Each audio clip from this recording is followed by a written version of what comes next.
What is up, my fellow UFC addicts? We are back, Max with the Parlay Princes. I got the jacket on because I just smoked some ganja. And it's freezing in here. I don't know what Vegas number this is. It might be Vegas 102. But we're going to dive in. Full card prediction video. No notes. I'm freestyling this entire thing like Slim Shady. I am the real Malibu's Most Wanted. We got some okay fights on here. It's a little sketchy, guys. I didn't do notes because this is a sketchy one. There's a lot of people I thought were locks that are really not locks. Like I like to say, the locks are rusted and broken. If you haven't subscribed, guys, like, subscribe, comment. I appreciate y'all. Members only section. I drop almost all my parlays in there. For the second week in a row, I profited $100, which isn't much. I need to figure out how to generate that into y'all's pockets, though. Just because I win money doesn't mean my heart is blessed, because I want y'all to win money too. So some of you guys know my strategy now for the on the live streams. We're gonna just mainly bet on the main card. That's what seems to be working here. But that, let's dive in, guys. The first fight on ESPN says Julia Avila and Jacqueline Cavalcanti. So I'm going to talk about what I think here. I'm going to have to dive in a little bit, just check on some like stats and all that. But Avila is way older. We'll start with that. She's 9 years older at 36. That is absolutely disturbing. Definitely not the best striker here. She's okay on the ground. If she was like a submission demon, it's one thing. But she's just not good anywhere, in my honest opinion. She has 2 inches less of reach, which is not good when you're facing a striker. Again, per arm, that's only like this much, but it is something. Let me dive into Avila's last 5 real quick. She hasn't fought in a year and 3 months. Something to consider. Her last fight was December 2nd, 2023 against Miesha Tate. Got subbed in round 3. And then before that, she hasn't fought 2 years before, a year and a half before that. Her fight before that was June 26, 2021. She's had 2 fights in almost 5 years. Fade her. She did sub up Soliarenko, who is, like, if I bet on Soliarenko, it's for her ground game. So for you to sub her up is pretty nasty. It looks like she subbed her up in the last 40 seconds of the fight. So I don't know how that happens. But other than that, you know, she's fighting people like Kianzad Mazzani. Who the hell is this? Gina Mazzani? Oh my God, never heard this name in my life. Yeah, no, it's if Cavalcanti loses this, bro, I think it's time to find another career. I don't even have to dive into Cavalcanti's record. She's the better striker, way younger. Not even in her prime yet. She's 27 versus a girl that's about to retire. Like, this is probably Avila's last fight. I wish we could bet on something like that. Like, is this Avila's last fight? Yes, it's minus 10,000. Significant strikes landed per minute. We got 6 for Cavalcanti and 2.5 for Avila. That just shows you she's the better striker there. Granted, she does have to be careful on the ground. If she gets too cocky, she could get locked in some but I'm hoping she doesn't do that. Cavalcanti has beat people like Cornhole.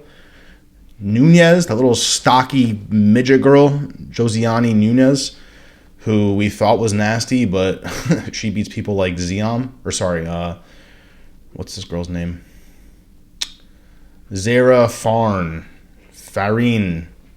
She beats people like that. So fade Nunez as well.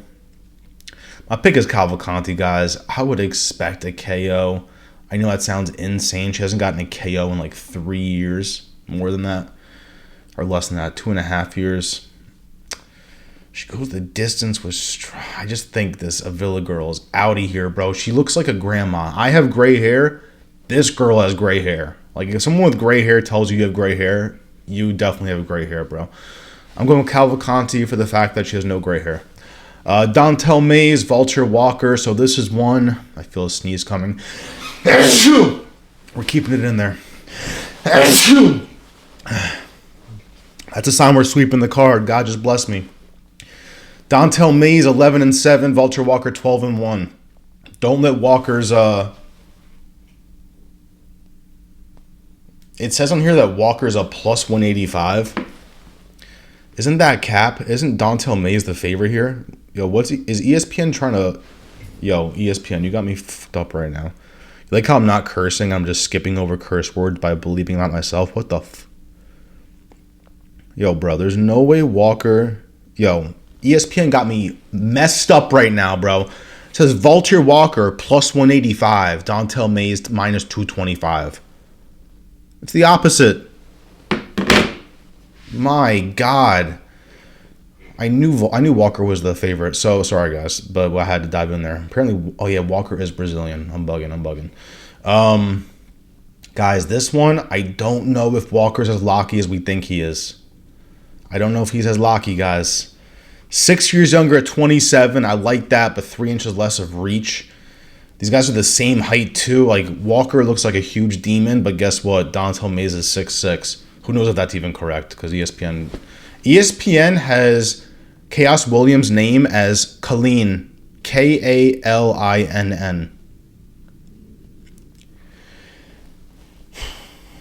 This is a heavyweight fight, guys. This is only Walker's second fight.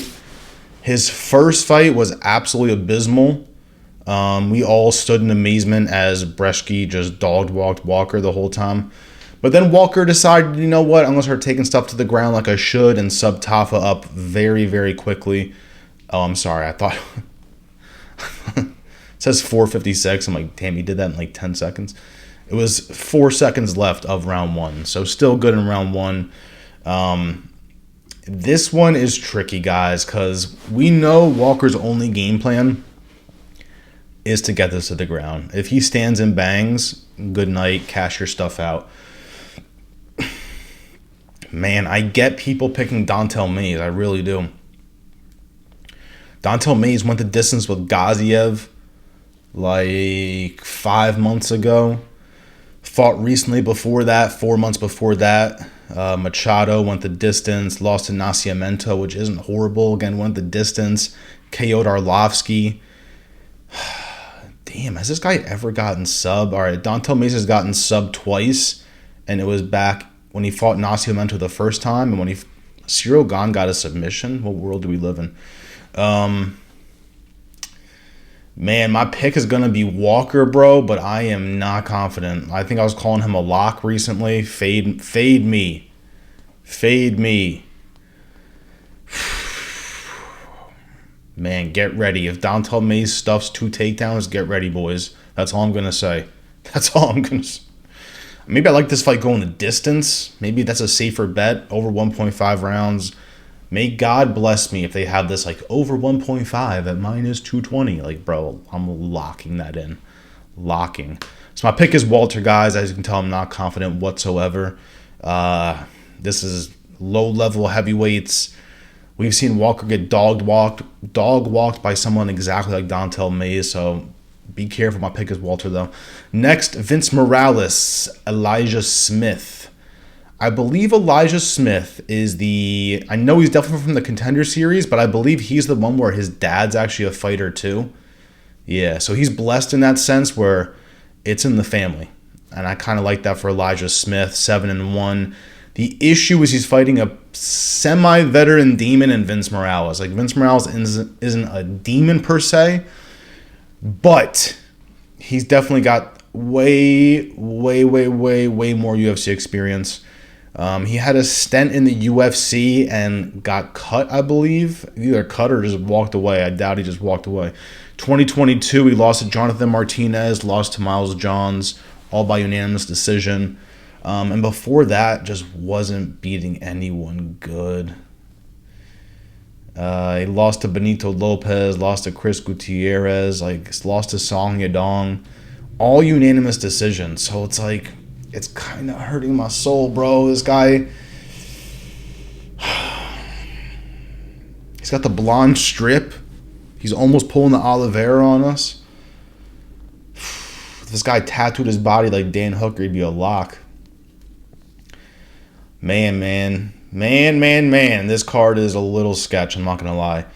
Elijah Smith is the better overall MMA fighter. Vince Morales has good guillotines,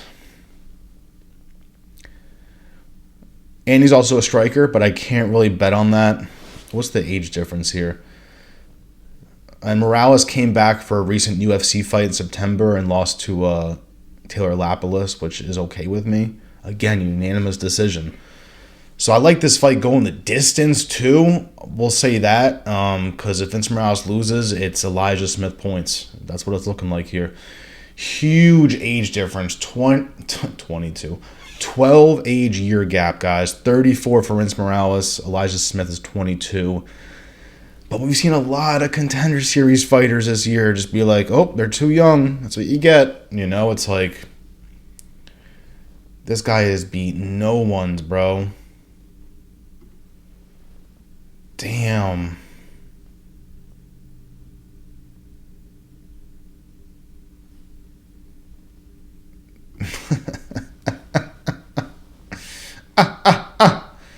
Guys, I'm going Vince Morales. I was going to come on here and pick Elijah Smith. I'm going Vince Morales, guys. It's one of those prediction videos. Get ready. What else we got here? We got another very sketchy one. The UFC is not what it used to be, guys. Gabriel Bonfim and let's say what ESPN calls him. Cullen Williams. Are the odds right on this one, ESPN? What do we say about these guys? So we got more experience slightly for Williams. Bonfim, we saw him get G-checked by, damn, what's his name, bro? I actually like this fighter a lot. Is it Dalby? I love Dalby's gas tank, bro. I bet on Dalby just for his gas tank. He was about to beat Renat Fakhretdinov, which is kind of interesting because they had Gabriel Bonfim booked to fight Renat Fakhretdinov, so that would have been interesting. Like, he just lost to Dalby. Dalby lost to Renat. We'll see what Renat can do to Gabriel. Like, that was kind of interesting to me. But that fight got canceled, and in steps Cullen Williams, a.k.a. Khaos Williams. Bonfim just beat Ange Lusa right after he lost to Dalby by KO. This guy is Sub Giles, Sub Lazez. Who the hell is this? Who the fuck is that? Monir Lazez. And Trey Waters. Where's Trey Waters been? Is Trey Waters still in the UFC, my G? Where the hell has this guy been? Where's my guy Trey? Bonfim nasty on the ground. Striking is okay. It's the gas tank that's questionable, and the issue is Khaos Williams likes to bang. It's kind of the same thing as the Dontale Mays and Valter Walker fight. It's like if Williams starts stuffing takedowns, get ready. Get ready. It's going to be a long night at the Apex. Man, I might fade a lot of these prelims. By fade, I mean not even bet this shit. Poop. I meant poop, YouTube. Khaos Williams, guys, has only lost to Michelle Pereira and Randy Brown. I don't personally remember the Randy Brown fight, but a lot of people on YouTube are saying that he actually might have won that. So that's interesting. His only loss, realistically, might be only Michelle Pereira. He did take Matthew Semmelsberger to the distance, which is kind of concerning, but that was almost 4 years ago. He recently went split decision with Bedoya, KO to Carlston Harris. People think Harrison is horrible. I don't think he's horrible, guys. I don't think he's horrible. I think getting Harris out of there in round 1 is impressive, bro. That guy's pretty doggy. Man, it's one of those fights. Who shows up? Literally, this is exactly like last week. Like Borschev, Tom Nolan, like Cody Steele. It's like, who shows up this fight, guys? I am going to pick Gabriel Bonfim, but I'm not very confident. I just need him to get some takedowns. It's that simple. Sorry, boys. Had to answer that. So let's go up the card here. Rafael, Estevam, and Jesus Aguilar. 12-0 for Rafael, 11-2 for Jesus, a.k.a. Jesus. I think the odds are a tiny bit wide here. Minus 400 for Estevam. Brazilian fighter versus Mexico. Who's going to win? Jesus Aguilar, we will start off with saying he has T-Rex arms. I'm not trying to copy people on YouTube, but what else are you going to call them? Mini arms? Like, this guy's got little T-Rex arms. What were the stats on that? I think it was like a 62 distance, inch reach distance, whatever. 62.5 versus 69. This guy has almost... Can't do math right now. 7 inches of reach advantage for Estevam, but that's if he uses it. 4 inches tall. God, Aguilar is a little boy. No offense to anybody that's 5'4" out there, but god dang. God dang. This guy's 5'4". Estevam is just the more rounded fighter here. It's that simple. Not as much UFC experience. What was his last fight? Charles Johnson. The issue is that was almost a year and a half ago. A year and it was like 16 months ago he last fought. But I think he's demon enough where we're okay. This guy is not active. This guy is not active. In the past 6 years, he's had 5 fights. Can't stand that. I really can't stand that. But this is before Charles Johnson started terrorizing the division. I think it was after this fight, Charles Johnson was like, oh, I bet. Yeah, it was right after this one. If they rematch that, bro, I don't know how this one goes. I'm picking Charles Johnson. You heard it here first. So Rafael's the way better fighter, better striker. And Jesus Aguilar, I think, is just a little past his prime. You know, these guys are the same. He's only 28. Bro, I could have swore Jesus Aguilar was like 33.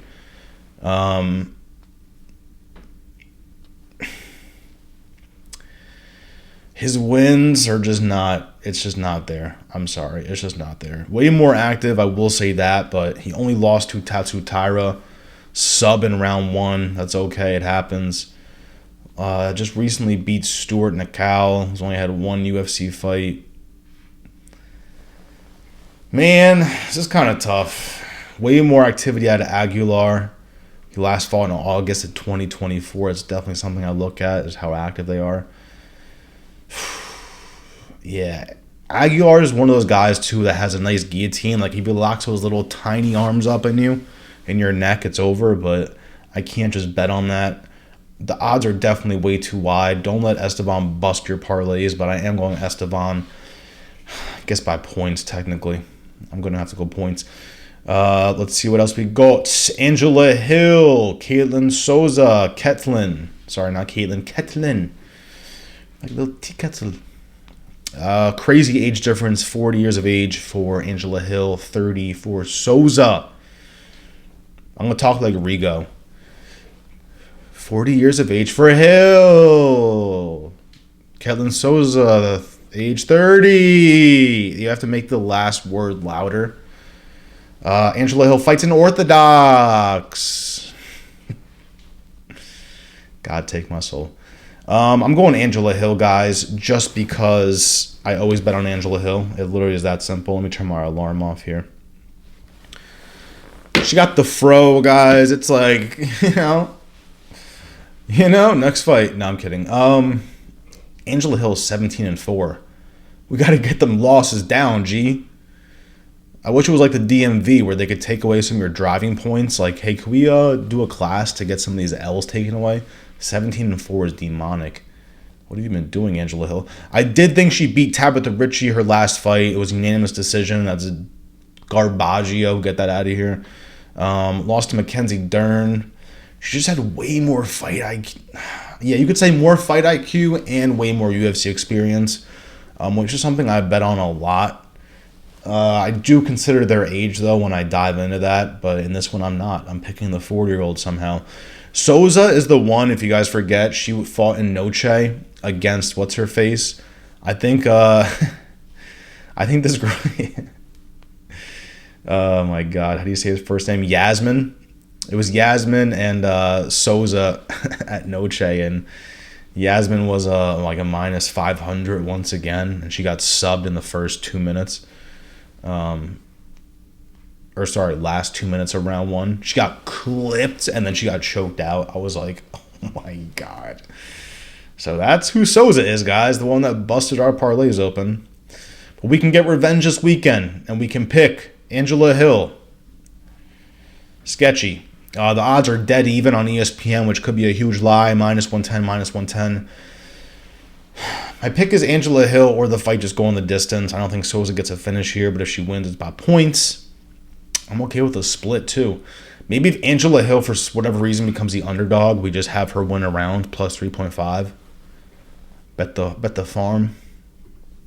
It's my pick, guys. Angela Hill, and I'm probably not fading. I'm gonna be honest. I'm not pick flip. That's what I meant to say. Connor Matthews. Here we go. Main card, guys. Main card. Like, subscribe, comments, and let's dive in. Oh, that was ridiculous. Connor Matthews, Jose Delgado. Delgado 8-1. Connor Matthews 7-2. Minus 330 for Delgado. Who knows if that's correct or not? Man, I am literally not picking Matthews strictly for the fact that he lost to Francis Marshall. It is literally that simple. Next fight. Let's talk about Delgado's height and just body stats. He's spazzing on him. He's 3 inches taller at 5'11", 4 years younger at 26, 2-inch reach advantage. The issue is he has a ghost for a photo, aka he's never fought in the UFC before. He is way more demon though. He has 8 wins, 4 KOs, 4 subs. But against who? That's my issue. But then again, the guy standing across the octagon is Connor Matthews. This guy's photo literally just looks like he's going to lose. Like, it's... The signs are all there, guys. The signs are all there. What was his... He's only had 1 UFC fight. Dennis Buzukja, who's horrible too. His only win is against Connor Matthews. It's the final countdown. Yeah. So, guys, I'm not even going to talk about this. Jose Delgado is just a way better MMA fighter. He's like... I like him standing, like him on the ground. It's just...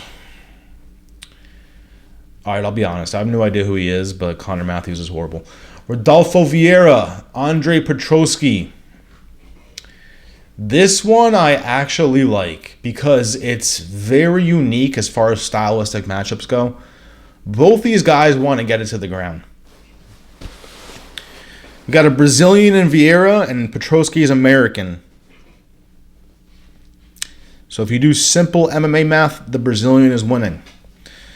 I am picking Rodolfo Viera, guys. I just can't... I will say, I did pick Petroski his last fight. Who was his last fight against? I can't even remember. That was my parlay where Gilbert Burns fought, and I was in Florida and had my friend place a bet for me. $4 to win $900 to sweep the card, and I only lost because of Burns. And I put Petroski points on that card.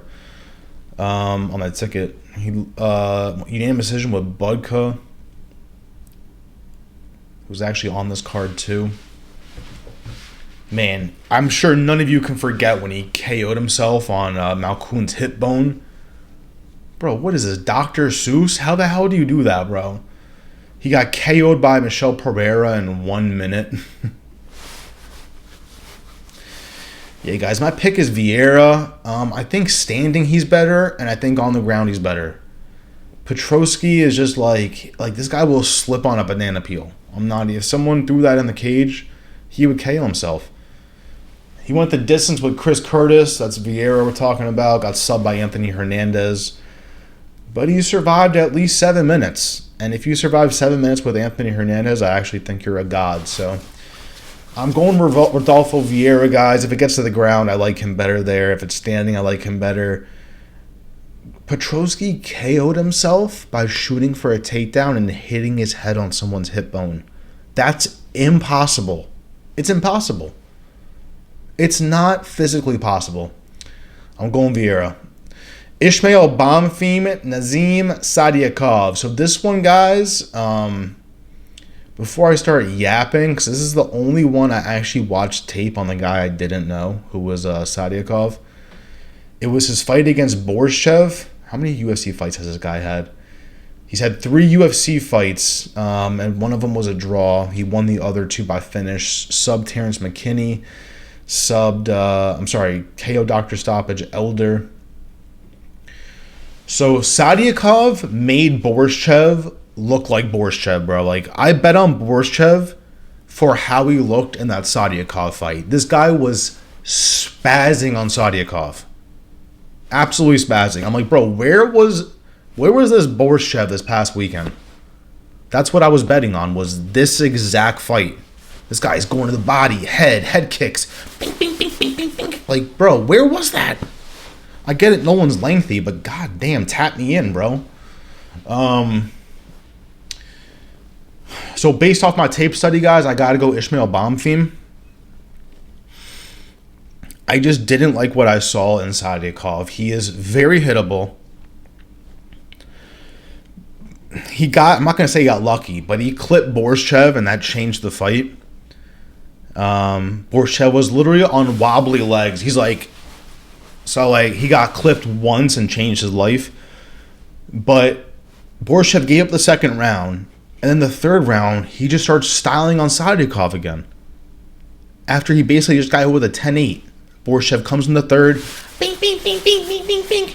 Elbows. Spinning elbows. Head kicks. Like, the Borshev stuff, bro. So the fact that he couldn't get him out of there was terrifying.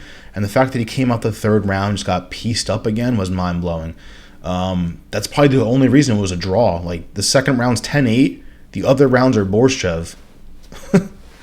It's like, bro, you had him, G. Fight styles. Ismael Bonfim isn't better on the ground than his brother, so it's a standing battle for the most part.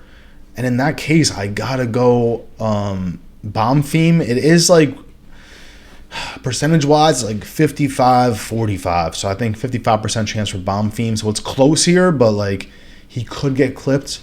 But if that doesn't happen, I think Bonfim will style on him. And I think Sadykhov will look a little lost in there. Age-wise, 29 for Bonfim, 30 for Sadykhov. 2 inches of height for Sadykhov, but gives up like almost 3 inches of reach. So if it's a banger, we got 3 inches of reach on Bonfim. I like that a lot, guys. I like that a lot. My pick is Bonfim. Edmen Shahbazyan, Dylan Budka. That name Budka is mad funny. I don't know why. The odds are wide here, minus 380 for Shahbazyan, even though I think for eternity, the odds are going to be wide to me no matter who's fighting. After, what's-his-face, Peyton Talbot, after Rinya Nakamura, anything more than like a minus 150, I'm like, this is too wide. Guys, it's just a world-renowned kickboxer against a guy who has never won in the UFC. He's had 3 losses in his last 5, and one of those is outside the UFC and the LFA. If Budka was a submission demon, we got to be careful here because, as we know, Shahbazyan has nothing on the ground. I don't know how he gave up that GM3 loss. I was like, bro, you, again, like someone that had the fight in the bag, then just handed it over to the other person. Easier said than done. I'm the one sitting in the chair, but still, put me in, coach. Nah, don't put me in. Do not put me in. So if it's a striking battle, guys, I got to go Shahbazyan. If this is one of those fights where if Budka starts shooting takedowns and getting him, just cash out all your parlays. Fight's over. Shahbazyan's getting subbed. Wow, I did not know Shahbazyan was only 27. That's actually insane. Shahbazyan 27. Budka's only 25. Holy crap. These guys are fresh out of high school. 2 inches of height for Shahbazyan, 6'2", and the reach is dead same. You gotta like Shahbazyan in this fight, guys. The odds are a little wide here, but only lost to Imavov by KO, lost to Anthony Hernandez. Like, Anthony Hernandez is the exact person that would destroy Shahbazyan. The exact person. GM3, not so much. That was rough to watch because we all had Shahbazyan for the most part. I know some people sprinkled some on GM3 sub, why not? But my pick is Shahbazyan, guys. He should get a finish, but we'll see how the prelims go, and then I might change my mind and be like, nah, this is decision all day. Co-main event, Cavalcanti, Youssef Zalal. As we know, Zalal used to be in the UFC and then came back, and now he's on an absolute tear. But He's on a tear against people who aren't the best. Quarantillo, Aarons, and Shore.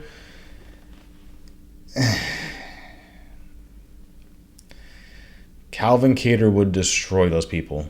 All right, so let's start with that. Calvin Kattar would destroy the 3 fights that Zalal has won.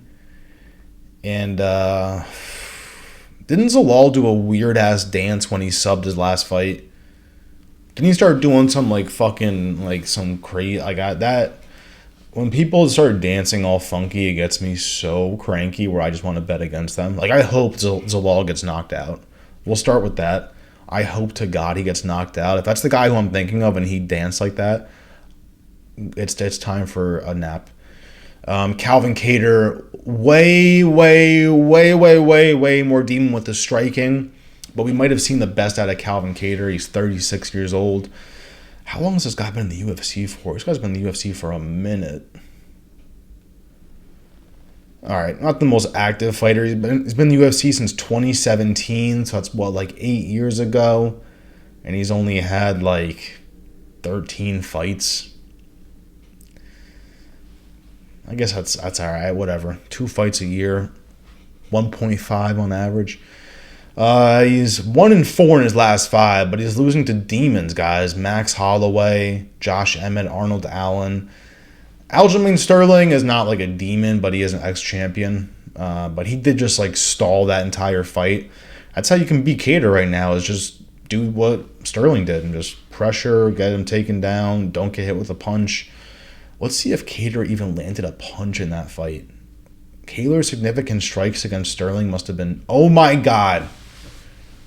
Against Aljamain Sterling, Calvin Kattar landed 8 significant strikes. When he fought Josh Emmett, to put this in perspective, oh my God. When he fought Josh Emmett, Giga Jakadze, I always forget how to say that, and Max Holloway, he landed 130.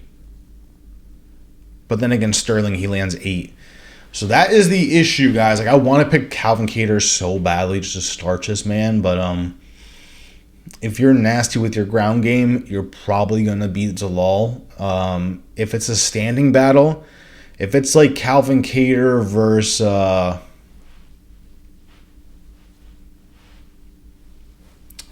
who's a 145er, that would be like okay striking, but not good enough for this man. I can't think of anyone. I'm just thinking of a bunch of bantamweights, like Song Yadong. But literally, if it's like Song Yadong versus Calvin Kattar, I know it's a different weight class. It's like, damn, I might have to go with Kattar. But something like this, guys, I'm going Zalal, but the odds are insane. Minus 450 against a guy who's just beaten 3 trash cans.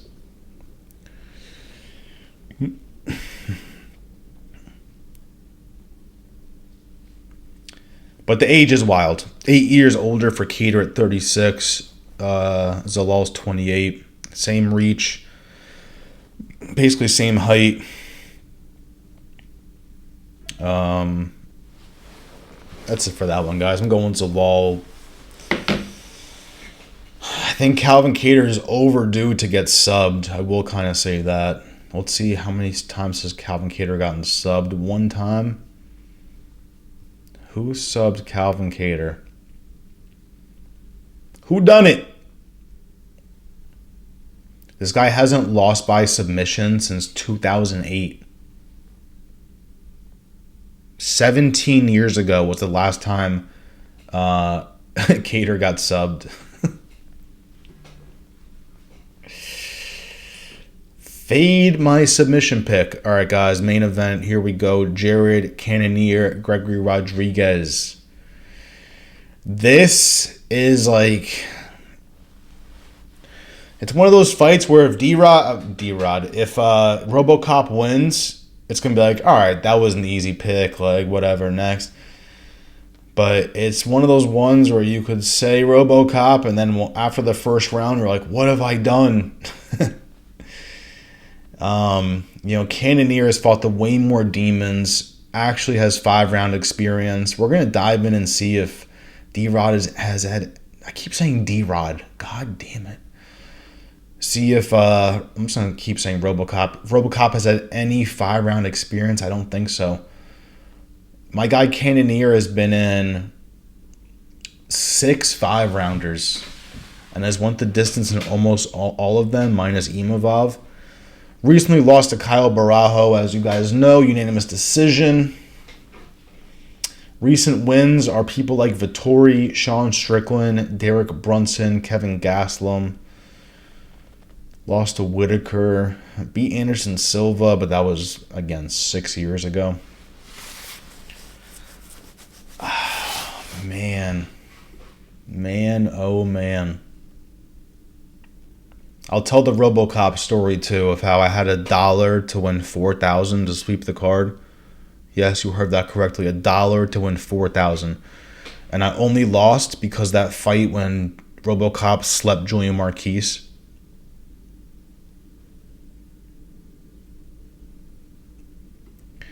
Nasty works. When was that? That was June of 2020. Literally 2 days after my birthday. I'm about to win $1 for 4,000, and then he KOs Julian Marquise. I don't know why I picked Julian Marquise that fight. I always pick RoboCop.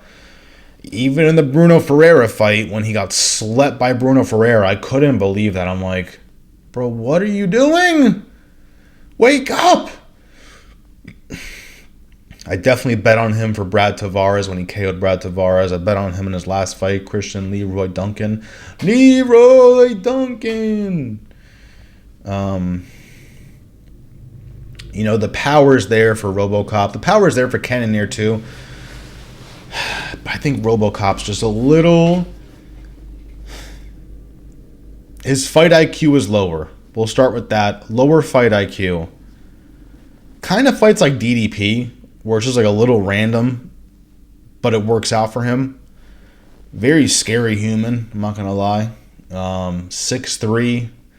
He's apparently younger than me at age 32. How is that possible? I want to see that birth certificate. And Cannonier's 40, guys. It's just one of those ones where I'm scared. Is this guy past his prime? I do think on the ground, RoboCop is better. So he's a little more well-rounded in that sense for this fight, which is why my pick is RoboCop, guys. I can't even say I'm confident. Because RoboCop, as we saw with Bruno Ferreira, I think it was like a one punch, just like a wink. I don't even think it was a hook. I think it was a straight down the middle. Bro, Bruno Ferreira one punch KO'd RoboCop, and people say Cannonier might be chinny. I don't know, boys. I was definitely supposed to have parlays for you at the end of this video, but guess what? I forgot. So, maybe we'll do a separate video. Maybe I'll do that this week, a separate video with some parlays I cooked up. We'll do something like that. How about that? Those are my picks right there, guys. I hope you enjoyed. Comment down below if my picks are either beautiful or the most shot things you ever heard.